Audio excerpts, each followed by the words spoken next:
கோயம்புத்தூருக்குள்ளே இவ்வளோ வருஷம் இருக்கும், இவ்வளோ நாள் இந்த கோயிலுக்கு வராமல் எப்படி மிஸ் பண்ணோம் அப்படிங்கிற ஒரு வருத்தத்தோடு தான் இந்த கோயிலுக்குள்ளே வந்து நம்ம போனோம். நம்மளோட சப்ஸ்கிரைபர் ஒரு சிஸ்டர் தான் சொன்னாங்க, கோயம்புத்தூர் கெம்பட்டி காலனிக்குள்ளே எங்கள் பொன்னூற்று பத்ரகாளி அம்மன் இருக்காங்க, ரொம்ப ரொம்ப சக்தி வாய்ந்த அம்மன், நீங்கள் ஒரு தடவை வாங்க சிஸ்டர்னு சொன்னாங்க. அவங்களுக்காகவே இந்த கோயிலுக்குள்ளே வந்தேங்க. அருள்மிகு ஸ்ரீ பொன்னூற்று பத்ரகாளி அம்மன் ஸ்ரீ கருப்பண்ணசாமி திருக்கோவில் தான் வந்திருக்கும். இந்த கோவிலோட சிறப்புகள்லாம் எனக்கு தெரிஞ்ச வரைக்கும் உங்ககிட்ட ஷேர் பண்ணுறேன். உள்ளே போனோடனே கருப்பசாமி கம்பீரமாக காட்சி கொடுத்துட்ருக்காங்க. அடுத்ததான் வந்து குரு அகஸ்தியர் அம்பாலோட இருக்காங்க. இந்த மாதிரி அகஸ்தியரை வந்து நம்ம எல்லா கோயில்களையும் பார்க்க முடியாது, ஆனால் இங்கே வந்து பார்க்கலாங்க. அம்பாள் பாருங்கள், உங்களுக்கு வந்து ஸ்ரீ சமயபுரம் மாரியம்மனா வந்து காட்சி கொடுத்துட்ருக்காங்க.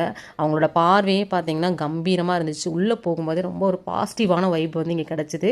அப்படியே சாமி கும்பிட்டுட்டு பிரசாதம்லாம் வாங்கிட்டேன்.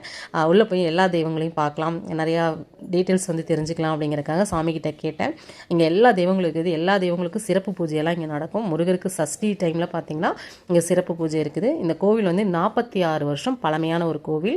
பொன்னூற்றம்மன் அங்கே தடாகத்தில் இருக்கிற கோயிலேருந்து தீர்த்து எடுத்துகிட்டு வந்து தான் திருவிழா காலங்களில் இங்கே பூஜையை வந்து நாங்கள் ஸ்டார்ட் பண்ணுவோம்.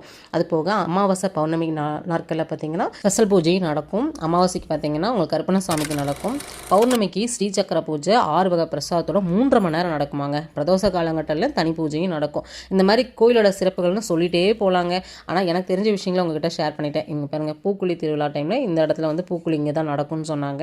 சித்திரை மாதத்தில் நடக்குமாமா. கோயில் வீடியோ 30 நாளும் 30 வீடியோன்னு சொல்லிட்டு ஷேர் பண்ணுறதுல எனக்கு ரொம்ப சந்தோஷம். இந்த 30வது கோயில் ரொம்ப ஒரு சிறப்பான ஒரு சக்தி வாய்ந்த ஒரு அம்மனை உங்ககிட்ட ஷேர் பண்ணியிருக்கேன். நம்மக்கிட்ட இந்த விஷயத்தை ஷேர் பண்ண சிஸ்டருக்கு ஒரு தேங்க்ஸ் சொல்லிட்டு பிரசாதம் வாங்கி சாப்பிட்டு நானும் கிளம்ப போகிறேன். நாளைக்கும் உங்களுக்கு கோயில் வீடியோ இருக்குங்க. நாளைக்கும் கண்டிப்பாக உங்களை சந்திக்கிறேன். நம்ம பேஜை ஃபாலோ